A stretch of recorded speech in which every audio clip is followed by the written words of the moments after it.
do uns aos outros é o verso 11, onde ele diz: consolai-vos, pois, uns aos outros, embora tenhamos tratado o tema do consolo uns aos outros é bem no final do capítulo 4, né? Mas aqui o apóstolo, ele acrescenta uns aos outros aqui, não somente consolai, mas edificai-vos reciprocamente, ou em outras versões, edificai-vos uns aos outros. Bom, então estamos em 1 Tessalonicenses, capítulo 5, a partir do verso 1. Vamos fazer uma oração.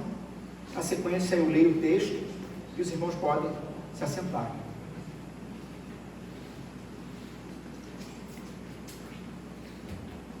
Fechemos os olhos.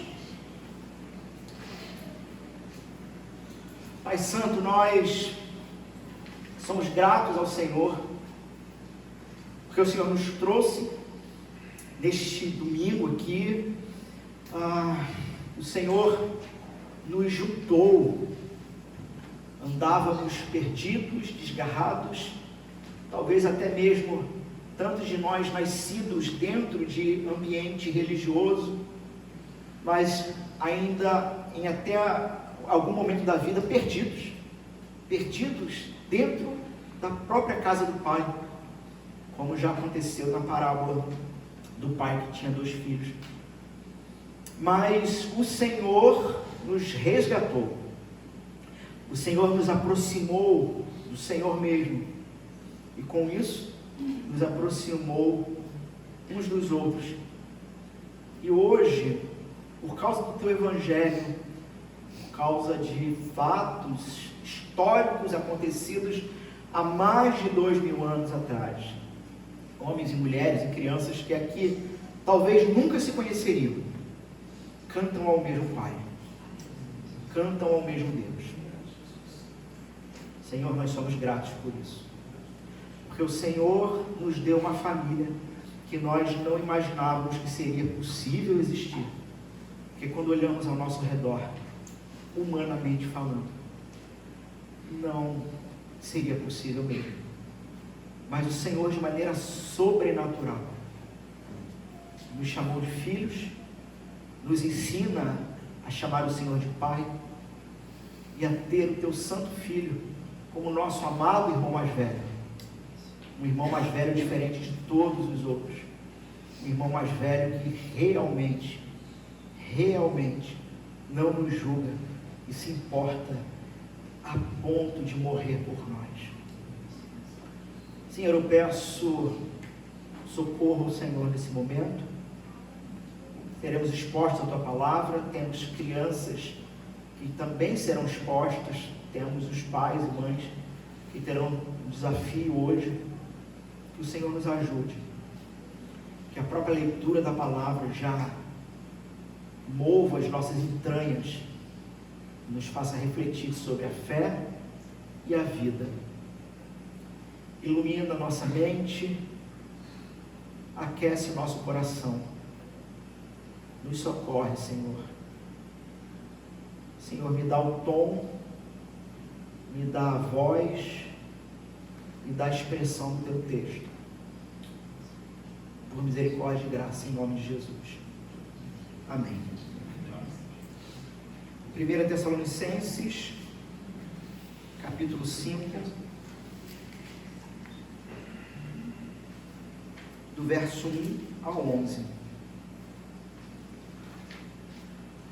Diz o seguinte a palavra: irmãos, relativamente aos tempos e às épocas, não há necessidade que eu vos escreva, pois vós mesmos estáis inteirados com precisão de que o dia do Senhor vem como ladrão de noite. Quando andarem dizendo paz e segurança, eis que lhes sobrevirá repentina destruição, como vem as dores de parto a que está para dar à luz, e de nenhum modo escaparão. Mas vós, irmãos, não estáis em trevas, para que esse dia, como ladrão, vos apanhe de surpresa. Porquanto vós todos sois filhos da luz e filhos do dia. Nós não somos da noite, nem das trevas. Assim, pois, não durmamos como os demais. Pelo contrário, vigiemos e sejamos sóbrios. Ora, os que dormem, dormem de noite. E os que se embriagam, é de noite que se embriagam. Nós, porém, que somos do dia, sejamos sóbrios, revestindo-nos da couraça da fé e do amor, e tomando como capacete a esperança da salvação. Porque Deus não nos destinou para a ira, mas para alcançar a salvação, mediante nosso Senhor Jesus Cristo, que morreu por nós, para que, quer vigiemos, quer durmamos, vivamos em união com Ele. Consolai-vos, pois, uns aos outros, e edificai-vos reciprocamente, como também estáis fazendo. Amém. Palavra do Senhor. Podem se assentar.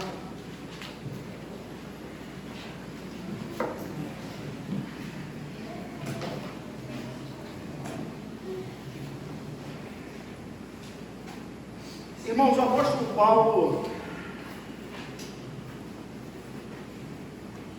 ele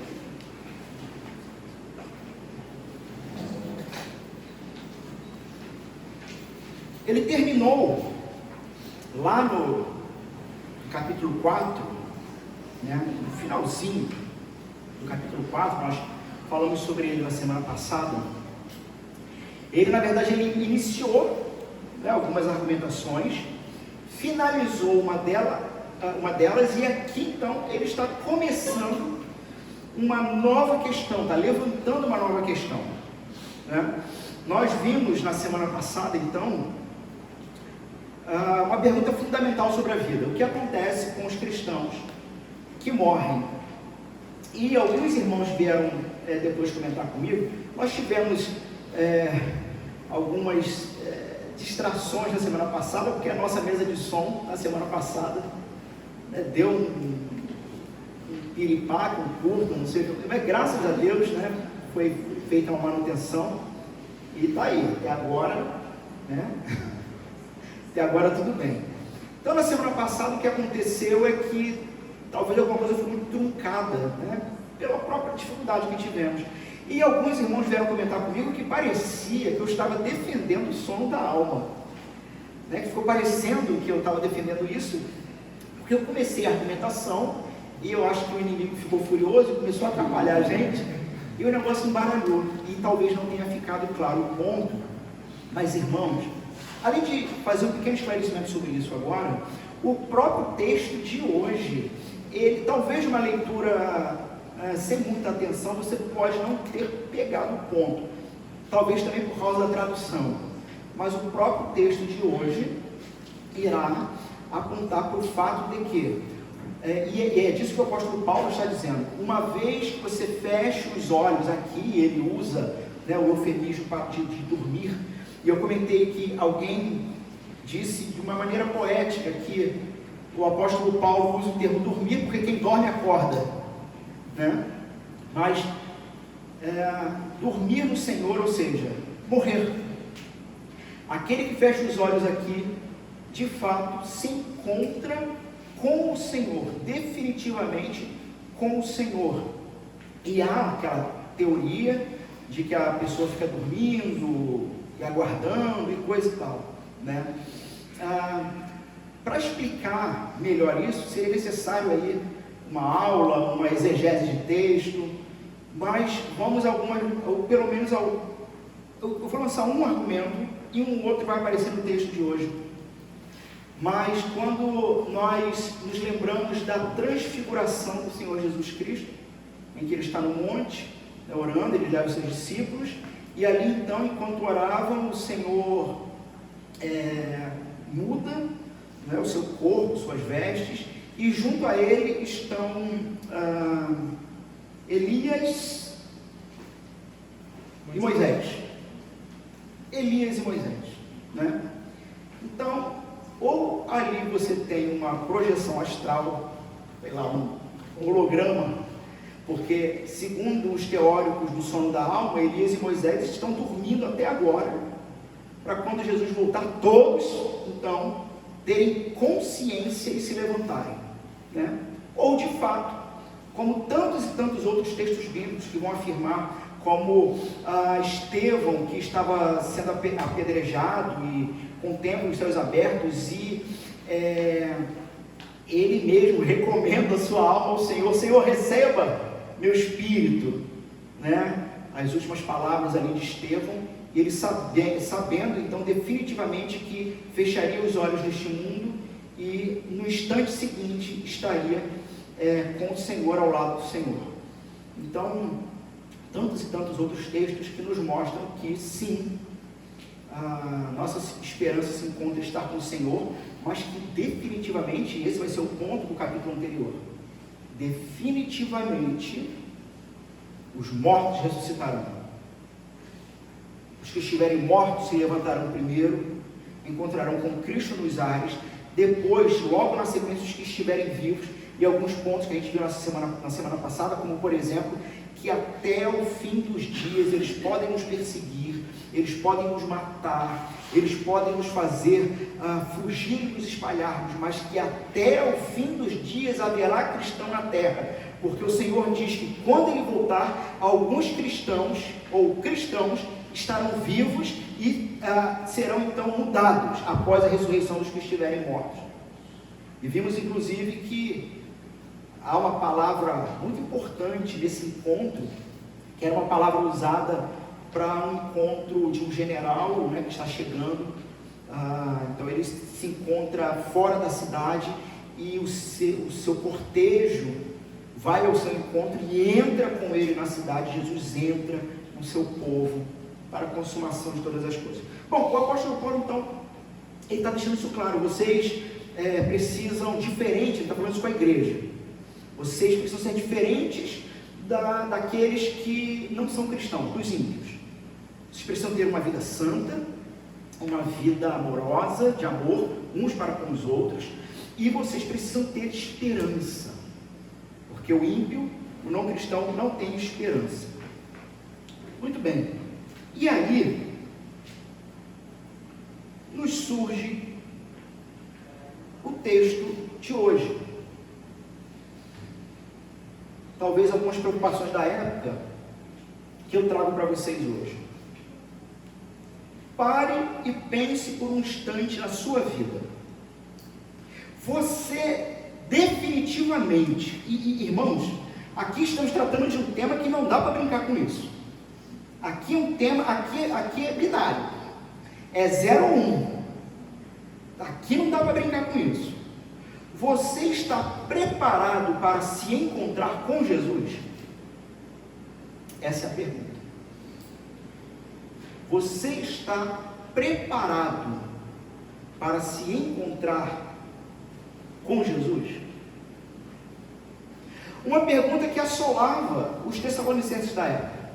Nós temos que lembrar que o apóstolo Paulo, ele saiu fugido de Tessalônica, perseguido, mas ele envia Timóteo para receber notícias da igreja, e ele recebe boas notícias. Então o apóstolo Paulo, na primeira parte de Tessalonicenses, ele está agradecendo a Deus, relembrando algumas coisas que aconteceram em Tessalônica, relembrando a própria perseguição, dizendo que, olha, se somos perseguidos em nome do Senhor, nós estamos passando gloriosamente pelo mesmo sofrimento que ele, honradamente, sofrendo com o próprio Cristo, né? Então, na sequência, o apóstolo Paulo vai trazer, a partir do capítulo 4, questões práticas, como nós estamos vendo aqui. Então, uma dessas questões que eles poderiam ter em sua mente é: muito bem, então já entendemos que os mortos ressuscitarão, depois os que estiverem vivos estarão com o Senhor, mas espera aí, a pergunta implícita no texto: quando isso vai acontecer? Algumas pessoas tentaram responder isso, né?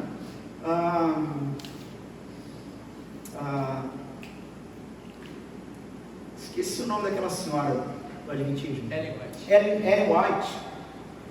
Se eu não me engano, o Daisy Russell também, dos Testemunhos de Jeová. Enfim,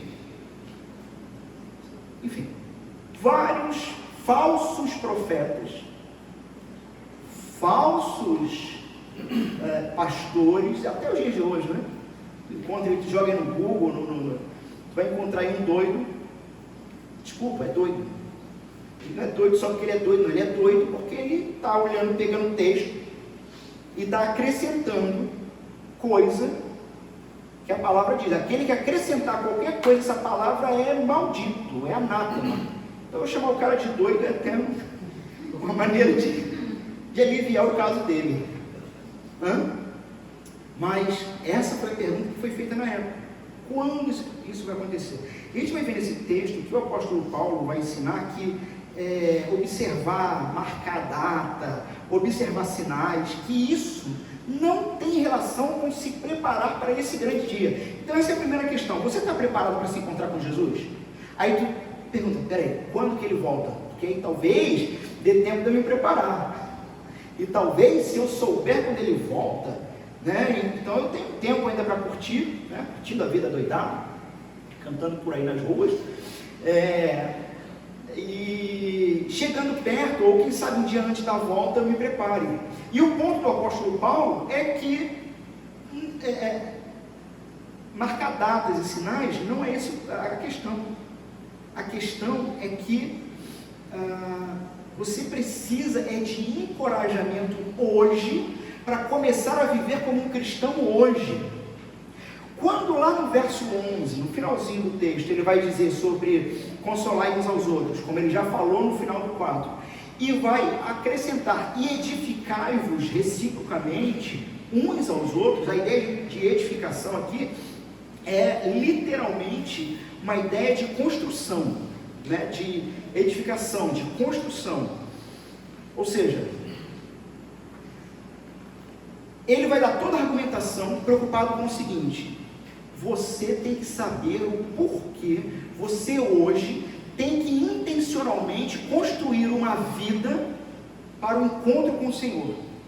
Então você não precisa de data, você precisa de encorajamento, você precisa de verdades bíblicas.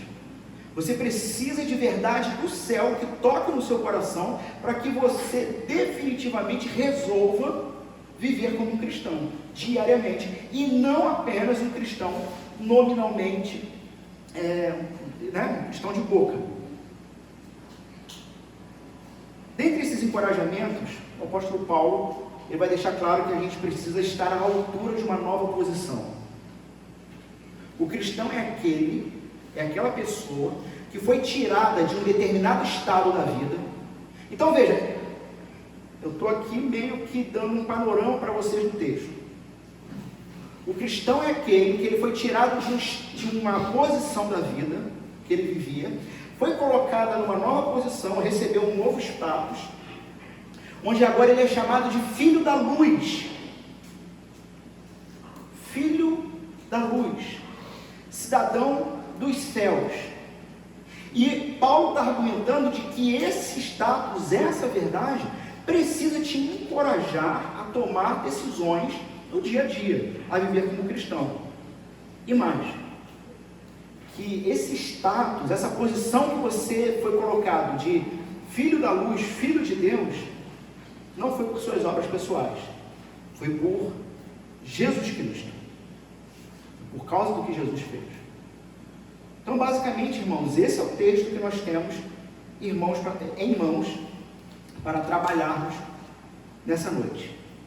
Então, qual é a ideia principal do verso 1 ao verso 11? A mensagem de Deus sobre os eventos futuros, o que há de acontecer, deve influenciar como vivemos. Novamente, a mensagem de Deus sobre eventos futuros deve influenciar como vivemos nas nossas circunstâncias atuais. Então nós vamos ver isto em 3 grandes pontos principais e dentro de cada ponto alguns subpontos, né? Para quem é mais sistemático, Mas, né, estou vendo já o pessoal sorrindo, tipo assim, poxa, hoje a gente vai, vamos ver, vamos cantar. Então, primeiro, a primeira coisa que a gente vai ver, diante dessa verdade que precisa nos encorajar, é que o julgamento de Deus já foi declarado. Há de acontecer definitivamente, mas já foi declarado. Nós vamos ver isto do verso 1 ao 3. Do verso 4 a 8, nós vamos ver como que o povo de Deus responde a esse julgamento declarado. Porque essa era a pergunta. Quando Jesus volta? Quando o Senhor volta? Não, a questão não é data e hora. A questão é isso. Vai ser assim, assim, assim. E aí o apóstolo vai falar sobre um dia chamado Grande Dia do Senhor. E talvez, eu não sei se todos sabem do que se trata desse dia, a gente vai falar aqui, mas para eles, meus irmãos, era um termo muito conhecido. Tanto é que sempre que nós temos falas na Bíblia sobre esse dia, o grande dia do Senhor, pouca explicação há. Por quê? Porque era um termo, uma ideia muito conhecida entre os judeus e pela igreja cristã. O grande dia do Senhor. E talvez uma pergunta que nasceria é: Senhor, mas a gente vai passar por isso? Quer dizer, caramba, como que o povo de Deus responde a esse julgamento? E por fim, do verso 9 ao 11, vemos o livramento, que o livramento de Deus vem, que a libertação de Deus vem. Então, irmãos, essa é uma verdade crucial. E começamos aqui então. Definitivamente, aquilo que cremos da palavra de Deus deve influenciar o modo como vivemos. Então, alguns textos, inclusive, se essa afirmação é uma verdade na sua vida, ou precisa ser uma verdade na sua vida, existem alguns textos bíblicos que deveriam te fazer tremer. Por exemplo, Apocalipse, aí, já falei Apocalipse, um irmão ali já sei. Apocalipse, capítulo 20, diz o seguinte, do verso 11 ao 15, veja: vi um grande trono branco, e aquele que nele se assenta, de cuja presença fugiram a terra e o céu, e não se achou lugar para eles. Vi também os mortos, os grandes e os pequenos, postos em pé diante do trono. Então não estava dormindo, estão em pé diante do trono. Então se abriram livros.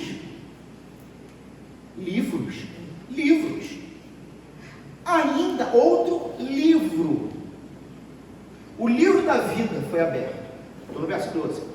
E os mortos foram julgados segundo as suas obras, conforme o que se achava escrito nos livros. Os mortos foram julgados segundo as suas obras, conforme o que se achava escrito nos livros. Deu o mar os mortos que nele estavam. A morte e o além entregaram os mortos que neles havia, e foram julgados, um por um, segundo as suas obras. Você está pronto para se encontrar com Jesus? Então a morte e o inferno foram lançados para dentro do lago de fogo. Esta é a segunda morte, o lago de fogo. E se alguém não foi achado inscrito no livro da vida, esse foi lançado para dentro do lago de fogo. Irmãos, perceberam que no texto você tem livros e livros? Você tem um livro específico e você tem um conjunto de livros. E que um determinado grupo será julgado a partir de um conjunto de livros. O que são esses livros? Irmãos, um registro completo de todo o pecado humano. Todo ato perverso, todo pensamento impuro, toda intenção maligna. Fato é, e o apóstolo Paulo vai fazer isso, alguns contrastes aqui. Como vive o cristão? Qual é a relação de um cristão com o Senhor e com a vida? E qual é a relação do ímpio com o Senhor e com a vida? Ou seja, Será que se isso fosse claro para o ímpio, que nada do que fazemos escapa da atenção de Deus, que Deus é onisciente, que no julgamento final o conteúdo do livro vai fornecer as provas necessárias para todo julgamento ser justo, será que se eles crescem nisso, eles continuariam vivendo como vivem? Mas a pergunta, na verdade, é para a gente: o quanto você crê nisso? Deixa eu fazer aqui esqueci o termo agora em inglês, uma explosão de mentes para vocês. Aqueles que têm o nome no livro da vida, não têm o nome nos livros, porque todo o seu pecado foi apagado, perdoado, esquecido, aniquilado, em nome do Senhor Jesus, pelo sangue do Cordeiro, pelo sacrifício dele. O que torna a nossa situação ainda mais complicada. Porque tendo tido todos os pecados perdoados e crendo nisso, volta-se a pergunta: você está pronto para o encontro com o Senhor?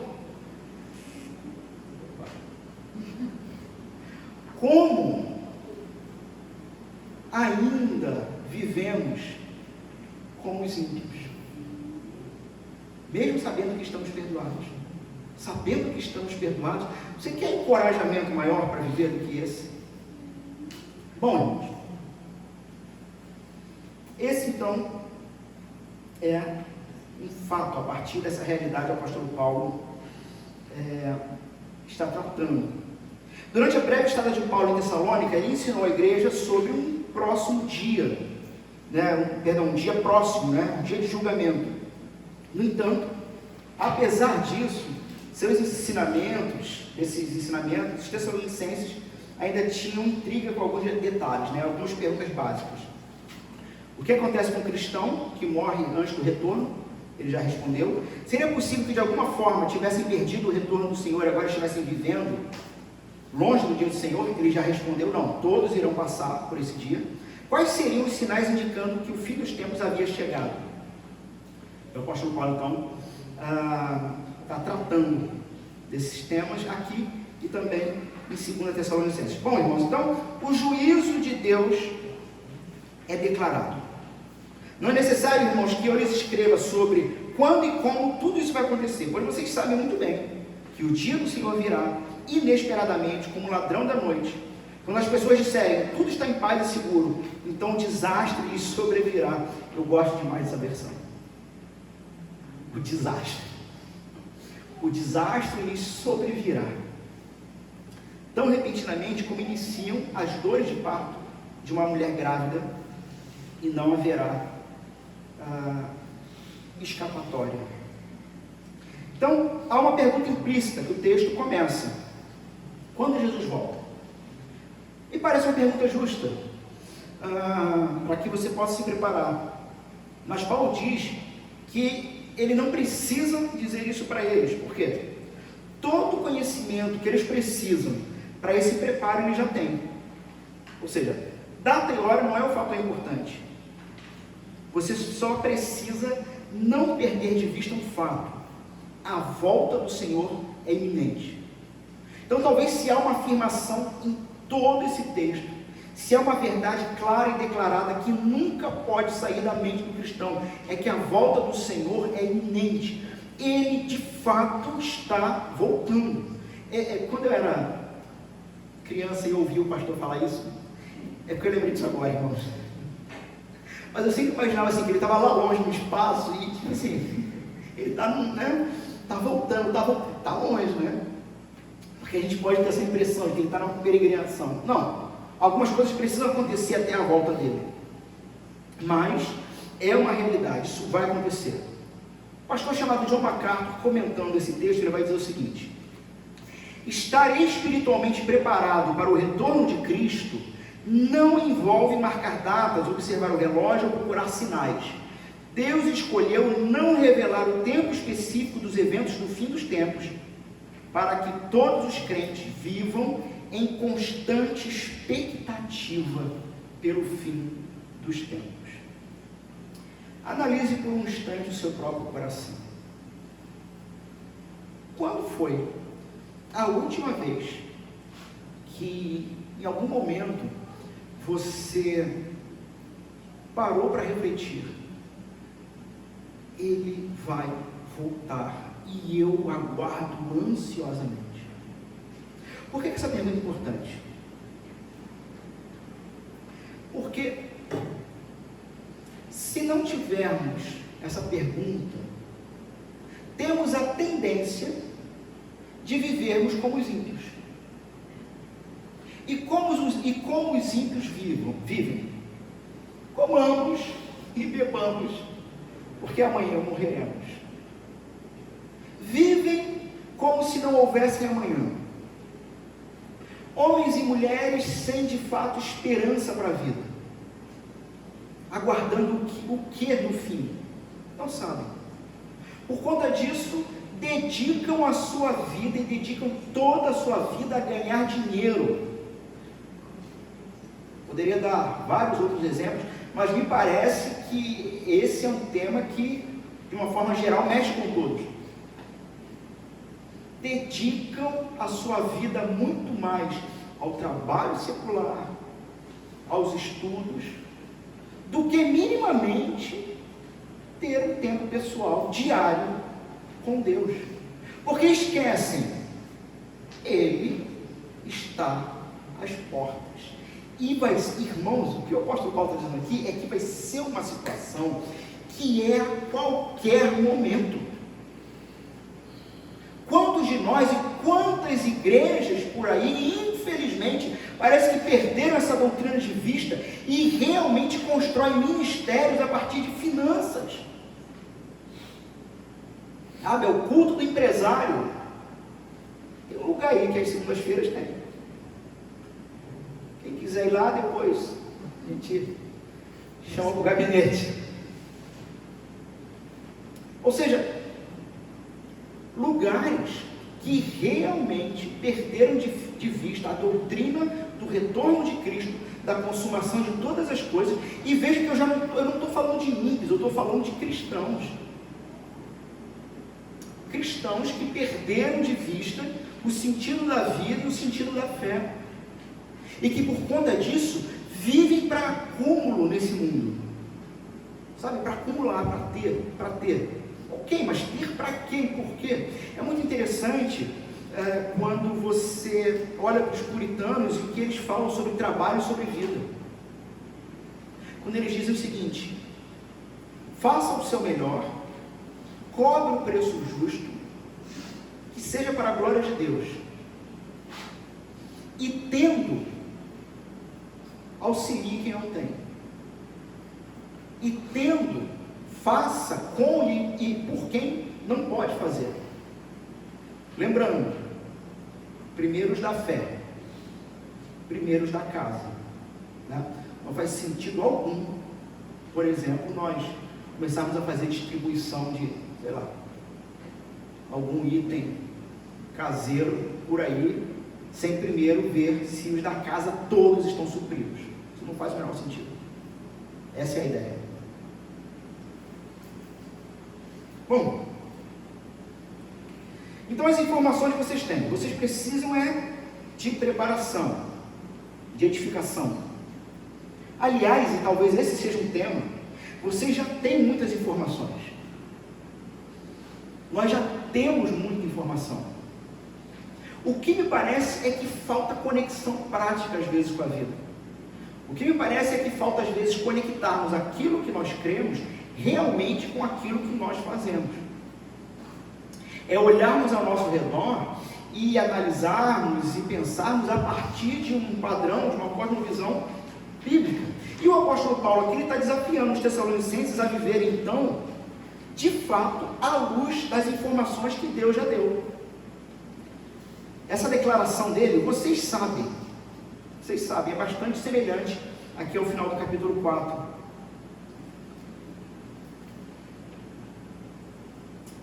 Algo tem que ficar claro em nosso coração: a Bíblia não nos dá data e hora, só que ela dá uma promessa.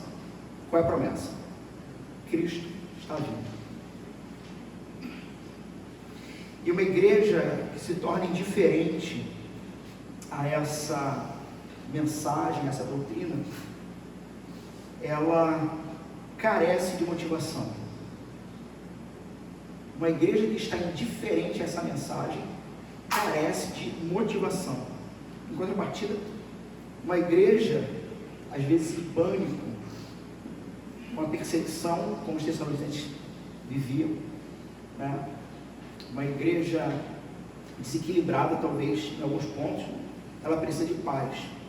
Agora, uma igreja que tem a expectativa da volta de Jesus é uma igreja que está cheia de paixão. Irmãos, pensem por um instante o quanto estamos investindo num novo local, num novo espaço para acolher os irmãos e cultuarmos ao Senhor. Por que vocês acham que fazemos um negócio desse? Talvez não seria mais lucrativo se continuássemos aqui nesse hotel, fazendo, talvez por falta de espaço, pela graça de Deus hoje as cadeiras estão praticamente completas.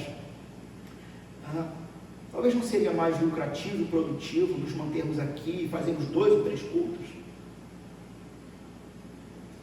Porque nós realmente olhamos para fora e pensamos o seguinte: precisamos estrategicamente ter um local em que mais pessoas possam ouvir a palavra de Deus e cultuar o Senhor. Sabe por quê, meus irmãos? A gente não está guardando dinheiro? Porque Jesus vai voltar. Porque nada do que a gente acumule nessa terra serve para coisa alguma. Porque Jesus vai voltar. Porque entendendo que estamos em missão, todos, irmãos, eu sei que isso que eu vou falar vai parecer pastor Del pentecostal, mas não sou, tá? Mas todos os nossos recursos, sejam eles saúde física, intelecto, força braçal, como os irmãos fizeram hoje, financeiros, todos os nossos recursos definitivamente precisam estar em missão. Sabe? Isso não está nem nos meus bolsos, mas me veio à mente aqui. Uma vez me perguntaram sobre o dízimo. Eu achei essa pergunta interessantíssima na época. E a pessoa disse assim: eu fico com 10, não. Eu entrego 10% para Deus e fico com os meus 90%. Foi alguma coisa assim que a pessoa disse. Eu falei: não, irmão. Você entrega os seus 10% para Deus, devolve a Ele e tem uma consciência clara que Deus te deu 90% para você viver para a glória dele. Ou seja diligente com as suas finanças, seja responsável, sabendo que tudo que você está usando é do Senhor, não é seu. Então, se fica 90%, o Senhor graciosamente lhe permitiu usufruir para a glória dele. Então, uma igreja que tem a doutrina do retorno de Cristo é uma igreja que vive em expectativa que o culto, irmãos, imaginem como seria, imagine por um instante a glória que seria. Estamos cultuando ao Senhor, estamos cantando o dia da vitória, o dia da vitória em que virá meu Salvador, sim, Jesus Cristo o Senhor, virá nas nuvens para me levar, se tornará verdade tudo o que sempre sonhei, tristezas eu não mais terei, de toda lágrima do meu olhar. E nesse instante, sabe, a gente está cantando,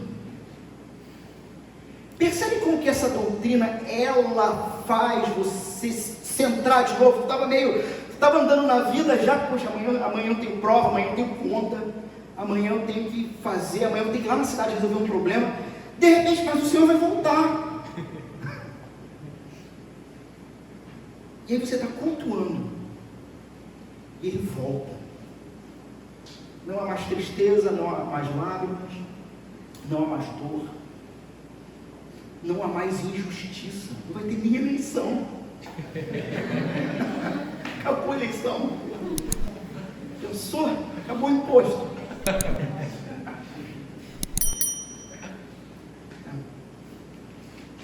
Então percebe a importância de se estudar teologia, mas fazer com que essa teologia de fato se torne o que conduz, o que guia a sua vida.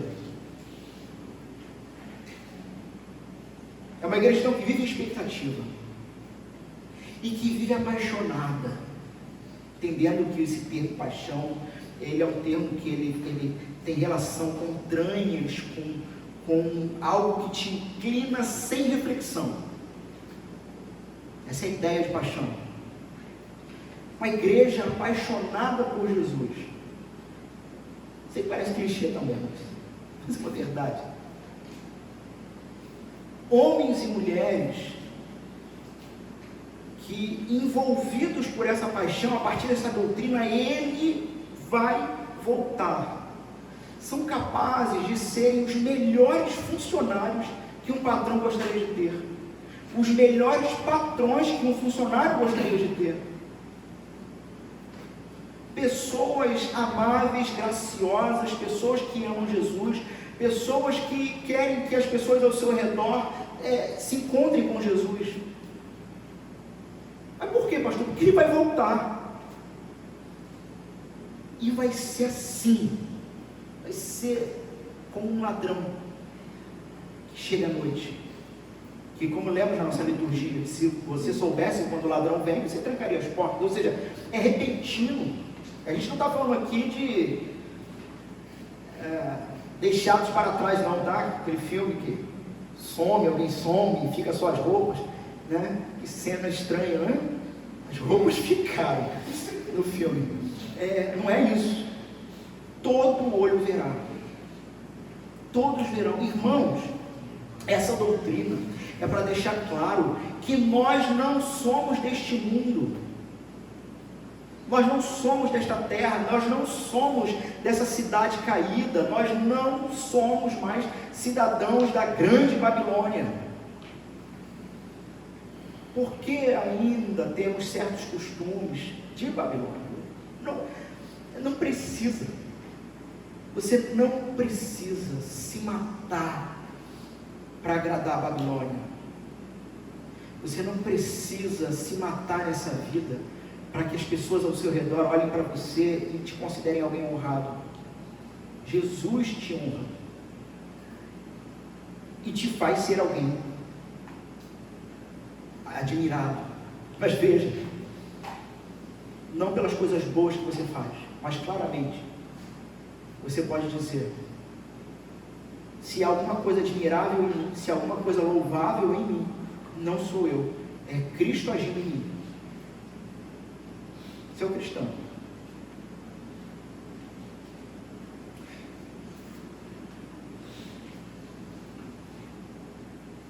Então, qual das melhores maneiras que o apóstolo Paulo vai ter para criar essa paixão nos irmãos da igreja, para criar essa expectativa, esse compromisso? Anunciando o grande dia do Senhor. Eu não sei quantos conhecem esse tema. Inclusive, esse foi o tema da minha monografia na época de seminário, o tema do dia do Senhor e a literatura apocalíptica. Então, o apóstolo Paulo ele já havia ensinado para eles, né, que o dia do Senhor representa um tempo futuro do julgamento de Deus. E veja como o profeta Amós fala desse tema. Amós, capítulo 5, verso 18. Ai de vocês, profeta Amós falando, ai de vocês que anseiam pelo dia do Senhor. Só para dar um contexto aqui. Israel cria no grande dia do Senhor. Vai chegar um grande dia. Um grande dia.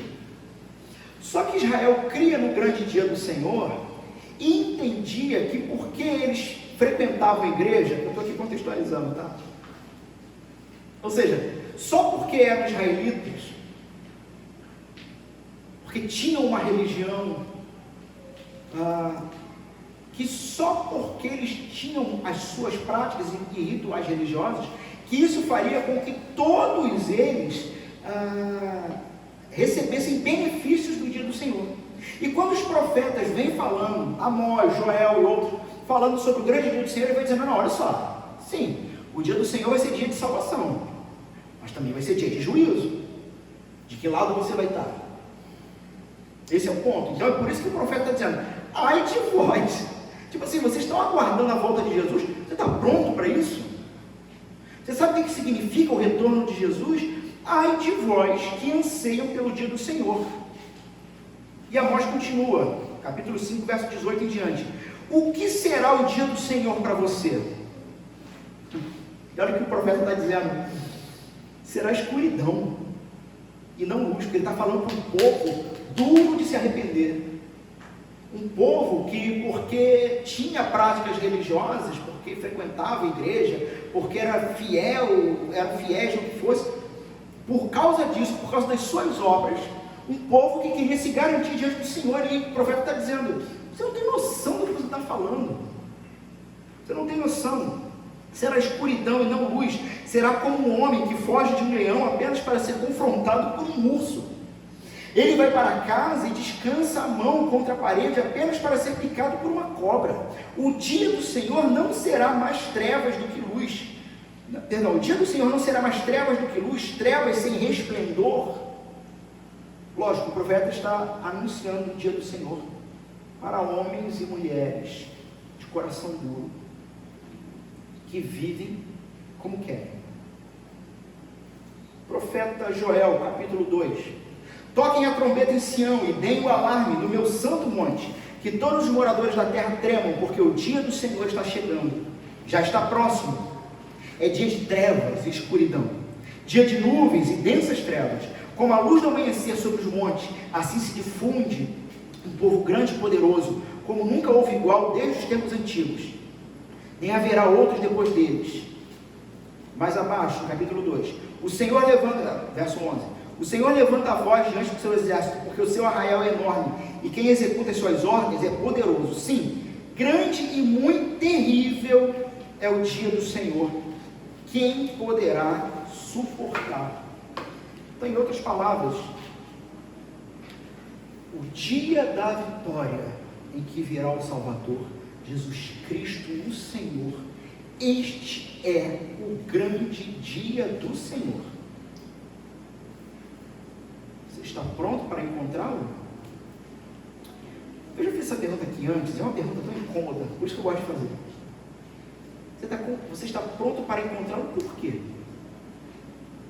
A partir do que você afirma, estou pronto para encontrá-lo? Porque se você disser, porque eu creio, Tiago vai dizer que os demônios também creem. Nem por isso eles estão livres do grande e terrível dia do Senhor. Os demônios creem e tremem. É porque não se trata apenas de uma afirmação intelectual, eu acredito, mas se trata daquilo que o apóstolo Paulo está falando nesse texto, e em tantos outros textos que já falamos, que alguém que de fato foi retirado do império das trevas, e plantado, colocado no reino do amor do Pai, que é o reino de Cristo, é alguém que ganhou um novo status, já ele vai falar sobre isso aqui, um filho da luz, um novo cidadão, e ele, de fato, a conduta dele reflete o que ele crê. Então entendam, não é uma salvação por obras, mas a pergunta é, o que te garante que você está salvo? Porque você afirma uma coisa que os demônios foram os primeiros a afirmar em Gadara: Senhor, já vieste nos perturbar? E Jesus não Calma. Calma, e não espalhem por aí que eu sou o Senhor, ainda não é a hora ainda. E os demônios desesperados, mas Senhor, deixa a gente ir para os porcos. Eles oram a Jesus e Jesus atende a oração deles. É uma oração, Senhor, nos permita ir para os porcos. E Jesus, vai. Jesus atende a oração até de demônio. Ou seja, o ponto é que não há vida cristã desconectada com uma prática de acordo com a sua fé. Não é possível isso.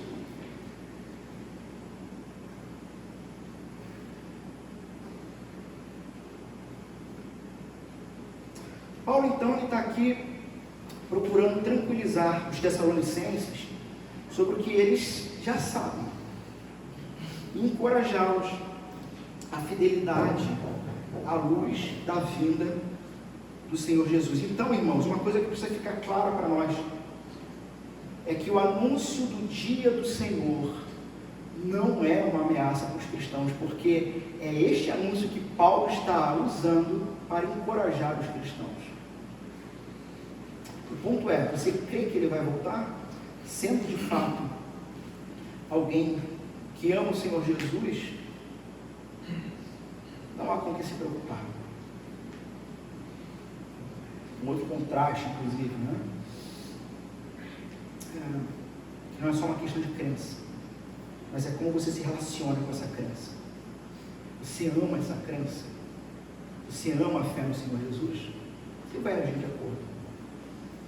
O grande dia do Senhor, então, não é uma ameaça, mas é um motivo para nos encorajarmos mutuamente, nos construirmos, sabe? Edificai-vos uns aos outros, nos edificarmos. Irmãos, enquanto cantamos aqui todas as canções hoje, e aquilo que os irmãos já sabem, que toda a liturgia do nosso culto é construída primeiro para um anúncio, o anúncio do Evangelho.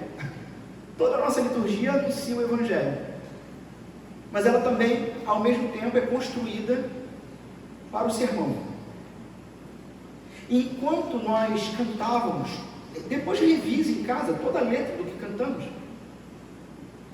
E saiba que disso trata nos edificarmos. Cantar sobre o retorno de Jesus é nos edificarmos, é nos consolarmos.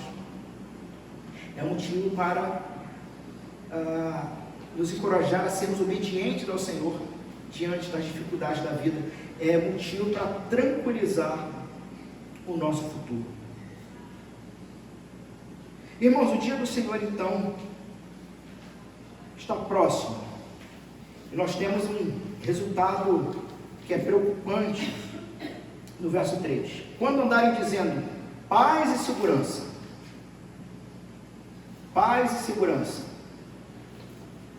há uma resposta indiferente. Quem vai andar dizendo paz e segurança? Percebe como você tem uma mudança sutil do verso 2 para o verso 3?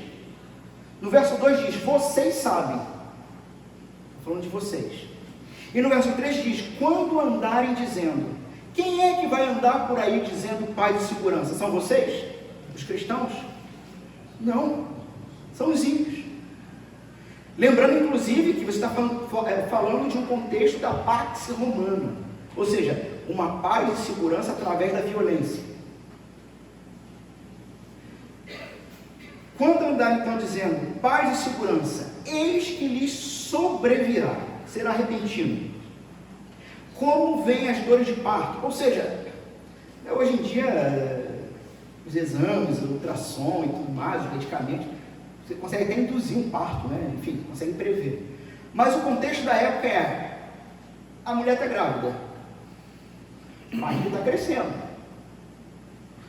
De repente, a dor começa e, irmão, vai nascer. É inevitável. A chegada de Jesus é como essa mulher com dores de parto. É inevitável, não há o que fazer. É deita e chama o pessoal para ajudar, porque vai nascer. Então, Esse é o argumento do apóstolo Paulo. De maneira nenhuma vai escapar. De maneira nenhuma o ímpio escapará. Mas como que o povo de Deus responde a isso? Nós vemos no verso 4 ao verso 8. Nós temos esse contraste aí, né? Entre aqueles que ignoram o futuro julgamento de Deus, os ímpios. O que sobrevirá sobre eles? Surpresa, destruição, escuridão e dor sem escapatória. Só que quando a gente compara isso com o destino do povo de Deus, a gente tem o seguinte: luz, salvação e vida com Cristo.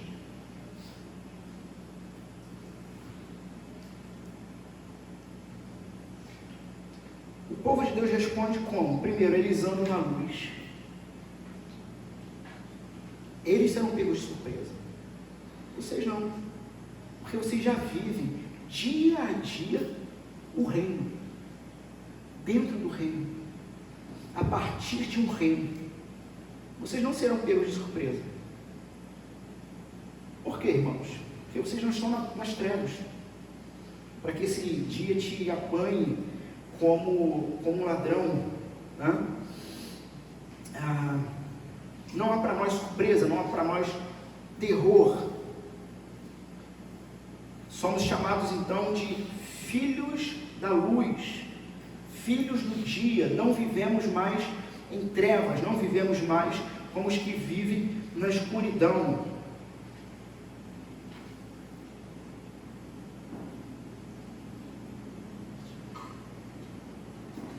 O apóstolo Paulo decidiu não revelar todos esses detalhes, infelizmente. Como a gente gostaria de saber mais, né? Tanta coisa que a gente queria que os apóstolos falassem mais. Só que ele se concentra em ajudar os irmãos de Tessalônica a viver com uma confiança. Com a confiança da luz desses eventos. Eles não precisavam perder tempo, então, com medo de serem pegos de forma repentina, porque Deus já havia colocado o seu destino futuro à vista de todos. Vamos fazer uma pausa aqui para a gente deixar essa verdade penetrar na nossa mente. Quando paramos de nos preocupar com o amanhã, estamos verdadeiramente livres para viver o hoje. Quanto tempo da nossa vida, às vezes, de muito esgotamento, porque o amanhã nos perturba o coração. Aí tem que vir um irmão e te chamar de lado e falar assim: Jesus vai voltar. Uma ilustração prática aqui. Pense por um momento de algum, para quem gosta de futebol, você não conseguiu assistir aquele grande jogo. O grande jogo do time do seu coração, você não conseguiu assistir, mas você deixou gravando em casa. Você deixou gravando em casa, o jogo acabou e você fez de tudo. Você não abriu o celular. Não abriu o Instagram, não abriu o Twitter, né? Não, alguém te ligou, tu nem atendeu, não ligou para ninguém, e você então corre para casa, você não sabe qual é o placar, você não sabe, você evitou olhar para TVs no meio do caminho, né? Não ligou rádio, computador, nada disso. E aí, quando você chega em casa com o controle remoto na mão, você liga, se acomoda na sua cadeira favorita, pega a torta, tem uma torta, e ao ligar a TV, você esqueceu que ela já estava sintonizada na ESPN, canal de esportes. E naquele instante derradeiro em que você ia trocar de canal, passou o letreiro embaixo do placar do jogo.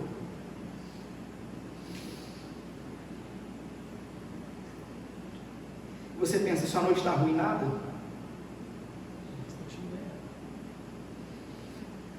Você vai ligar o jogo, você vai assistir o jogo, mas mesmo nos piores momentos do seu time, não haverá desespero, porque você já sabe o placar.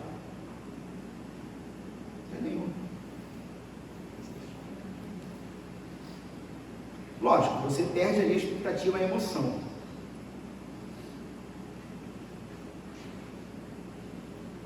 Mas todo revés que acontece no jogo é temporário. Quando sua equipe fica para trás, você não fica desanimado, porque você já conhece o final.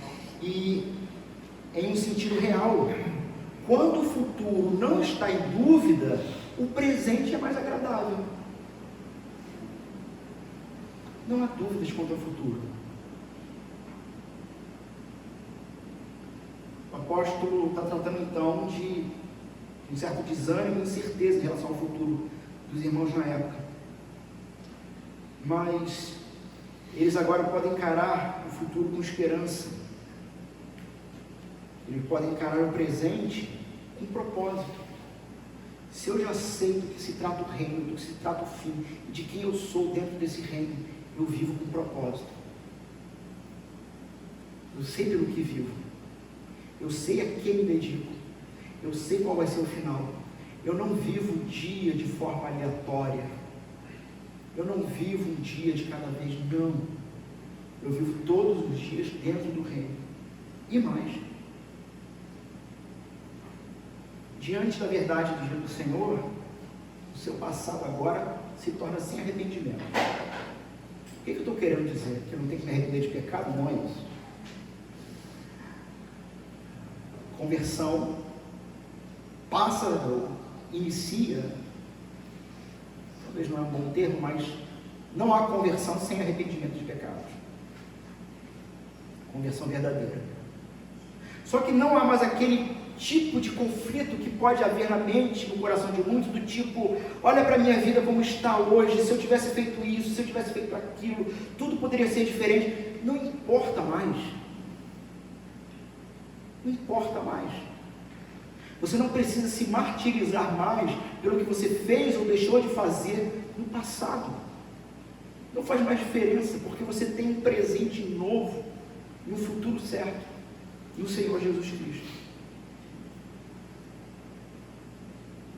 E lógico, isso só vai acalmar o seu coração se você de fato for um desses que Paulo está dizendo. Você é alguém que é chamado filho da luz? Você é alguém que anda na luz? Porque se é, essa verdade consola e conforta o coração. O povo de Deus responde vivendo com propósito.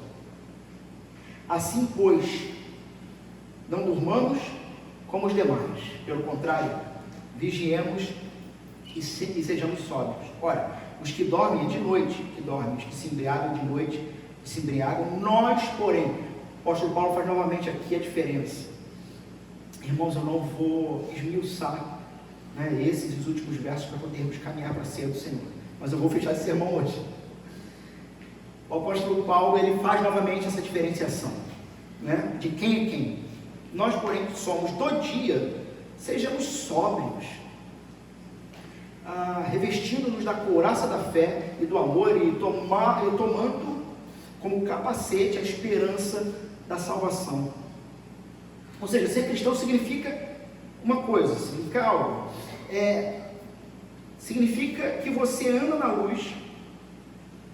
E Paulo lembra aos Tessalonicenses que a nova natureza de um cristão vai ser refletida sobre como ele se porta. E Deus espera então que nós vivamos uma vida sóbria e que pratiquemos uma fé séria. Então os cristãos vivem suas vidas com sobriedade. Quando se trata de seguir as instruções de Deus, os cristãos não dormem como o resto do mundo. Aquela ideia, o sono, ele traz uma conotação de uma ignorância feliz. Sabe aquela coisa que você pensa assim, poxa, eu gostaria de não saber dessa situação. Por exemplo, eu passo por vários lugares do Rio de Janeiro e passo assim com inocência. Quando alguém me fala, ih, pastor, aí é perigoso. Então eu estou em paz. Né? Então, a ideia desse sono que Paulo está falando que os ímpios têm, é como que se diante da verdade de Cristo, do retorno dele, do que vai acontecer, eles dormissem, eles tentassem viver como se aquilo não fosse uma realidade, como se a ignorância ou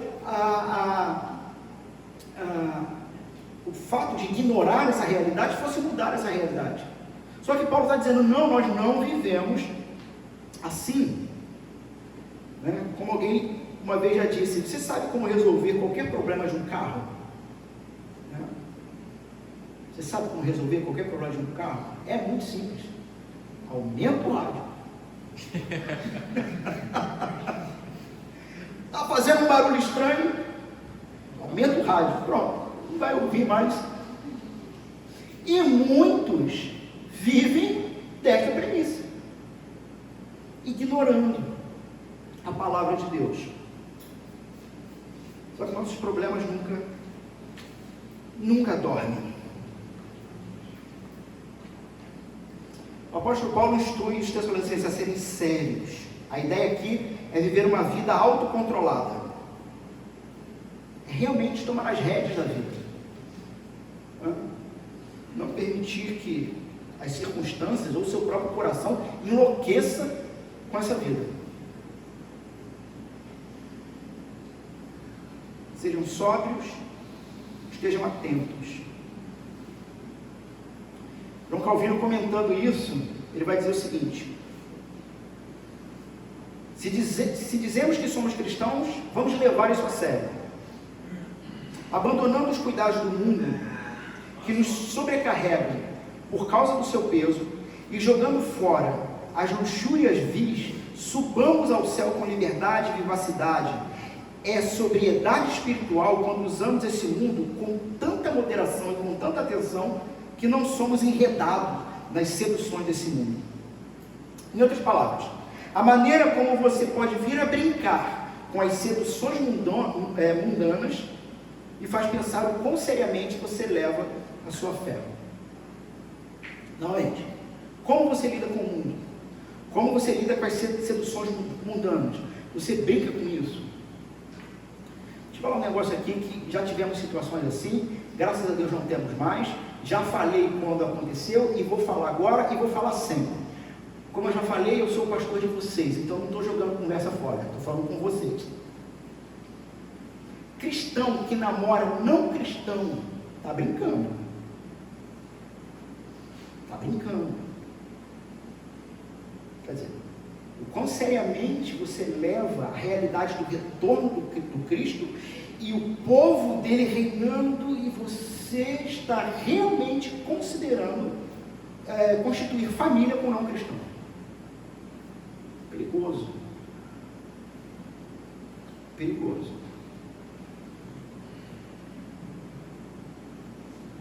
Negociatas ilícitas, o não envolvimento pessoal na educação dos seus filhos. Isso é perigoso. Isso é perigoso. E eu tenho que lutar com isso. Eu tenho que lutar com isso. Para que eu consiga fazer isso. Então, Paulo está sugerindo aqui no verso 8 que a fé cristã é uma batalha, porque ele vai empregar então a couraça e o capacete. Essa é a imagem que o apóstolo Paulo pinta aqui. As virtudes cristãs da fé, do amor e da esperança são as três defesas disponíveis para o crente. A fé e o amor formam o peitoral, que protegem o coração. E aí você vai para Provérbios, eu gosto mais desse Provérbio 4, 23. Acima de todas as coisas, guarde seu coração, pois ele dirige o rumo da sua vida. E o que o apóstolo Paulo está te indicando para que você guarde o coração? A fé e o amor. De tudo que deve guardar, guarde bem seu coração. A fé reflete a confiança, e o amor declara lealdade. A esperança é o capacete que protege. a mente, né, que dá a segurança. E por fim, o livramento de Deus vem. O juízo está anunciado. O povo de Deus responde a esse juízo, sendo encorajado. E definitivamente, essa libertação, esse livramento de Deus vem. Porque Deus não nos predestinou para a ira. Irmãos, nós poderíamos fazer mais um sermão inteiro só nesses 3 versos. Porque Deus não nos predestinou para a ira. Quando olhamos para Efésios capítulo 2, chegamos ao conhecimento de que, como todos, nós um dia fomos filhos da ira, condenados a satisfazermos nossos próprios desejos e vontades, deixados pelo próprio Deus, conforme Romanos capítulo 1, a nossa própria vontade, o nosso próprio desejo, nos afastando cada vez mais dele.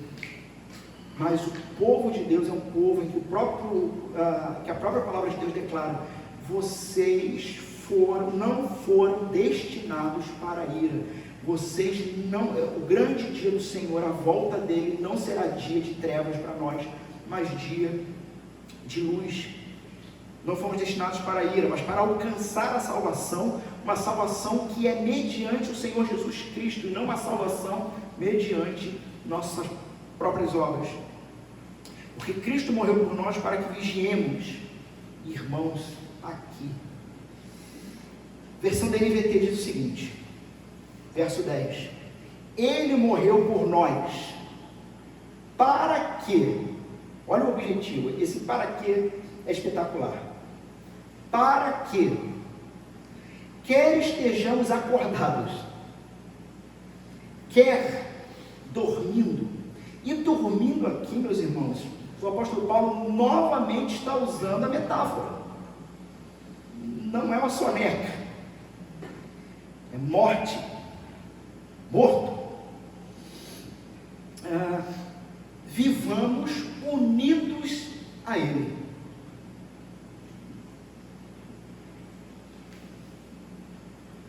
Quer acordados, quer dormindo, vivamos unidos a Ele. O que significa?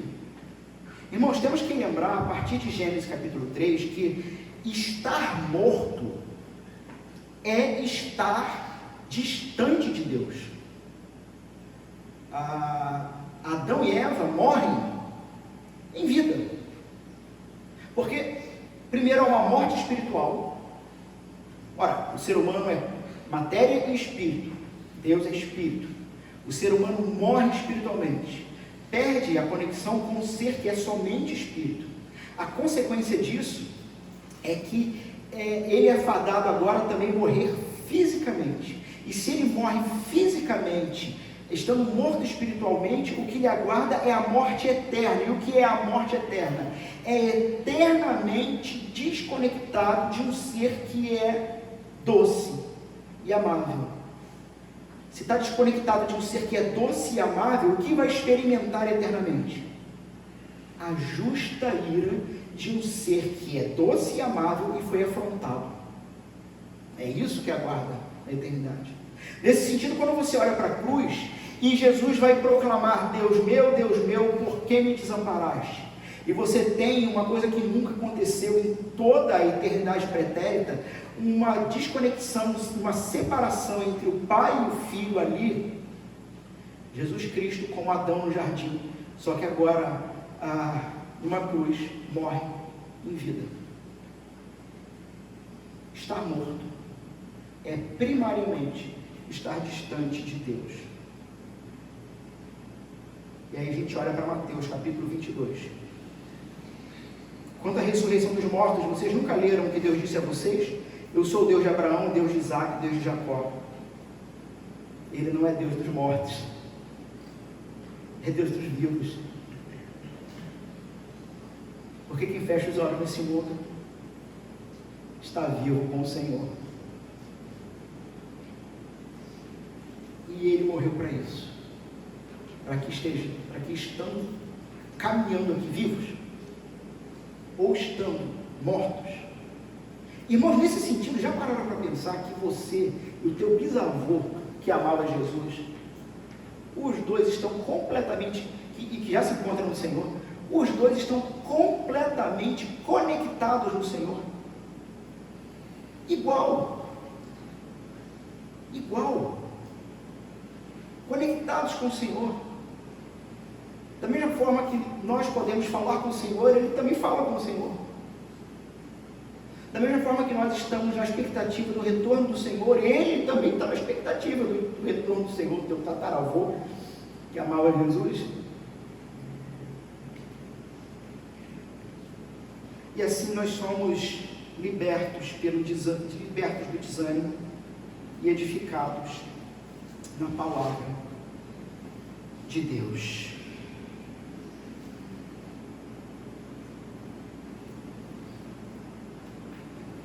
Que as verdades do Evangelho, de tudo que envolve, e aí aqui no texto esse retorno de Jesus, seja a condição para a reconstrução ou para a edificação da sua vida, edificação uns dos outros. Algumas conclusões: Deus chamou a igreja para se moldar pela palavra, para se construir, para se conectar, e não para entrar em conflito uns com os outros. Uma segunda verdade: temos uma oportunidade limitada para causar o máximo de impacto. Se realmente acreditamos que a vida de Jesus é iminente, então desejaremos fazer valer cada momento.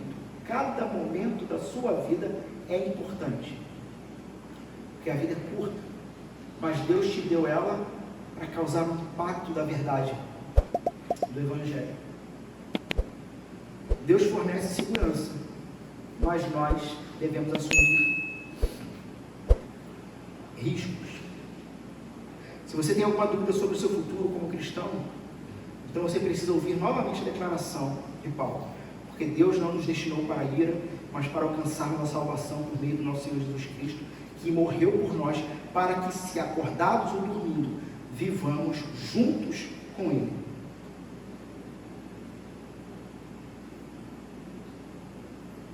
O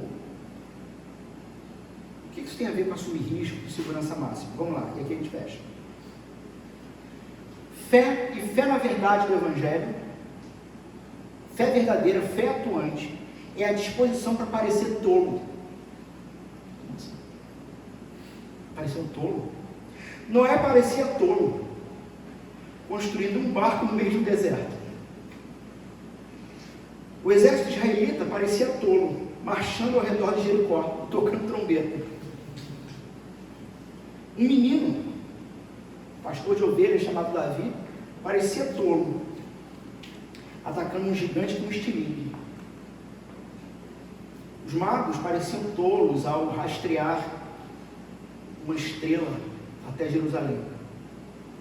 Pedro parecia tolo ao sair de um barco no meio do mar da Galileia.